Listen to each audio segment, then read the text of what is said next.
দেশে জ্বালানি তেলের সংকট নিয়ে জনমনে উদ্বেগ দিনে দিনেই বাড়ছে। আন্তর্জাতিক বাজারের অস্থিরতা, উচ্চ মূল্য এবং সরবরাহ ব্যবস্থার চাপ সব মিলিয়ে পরিস্থিতি নিয়ে তৈরি হয়েছে নানা প্রশ্ন। তবে এর মধ্যেই কিছুটা স্বস্তির খবর এসেছে। মালয়েশিয়া থেকে আনা ৫১,০০০ মেট্রিক টন জ্বালানি তেল নিয়ে দুটি জাহাজ চট্টগ্রাম বন্দরের বহির্নোঙরে পৌঁছেছে। এর মধ্যে রয়েছে ২৬,০০০ মেট্রিক টন অকটেন এবং ২৫,০০০ মেট্রিক টন ফার্নেস তেল। সেন্ট্রাল স্টার ও ইস্টার্ন কুইন্স নামের জাহাজ দুটি থেকে পতেঙ্গার ডলফিন জেটিতে তেল খালাস করা হবে, যা দেশের জ্বালানি সরবরাহে গুরুত্বপূর্ণ ভূমিকা রাখবে। অন্যদিকে এই সরবরাহ স্বাভাবিক রাখতে সরকারকে বড় অঙ্কের ভর্তুকি দিতে হচ্ছে।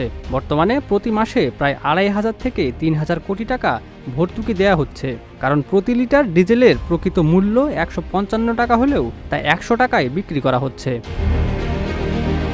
সরকারের পক্ষ থেকে জানানো হয়েছে, দেশে আপাতত কোনো জ্বালানি ঘাটতি নেই এবং অন্তত আগামী ২ মাস অকটেন ও পেট্রোলের সরবরাহ স্বাভাবিক থাকবে।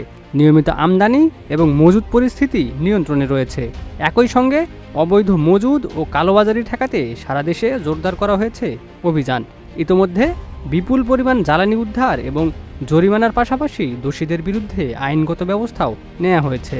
সব মিলিয়ে সংকটের আশঙ্কা থাকলেও বড় চালান, সরকারি ভর্তুকি এবং কঠোর নজরদারির কারণে দেশের জ্বালানি পরিস্থিতি এখনও নিয়ন্ত্রণে রয়েছে। Desk report, news flash 71।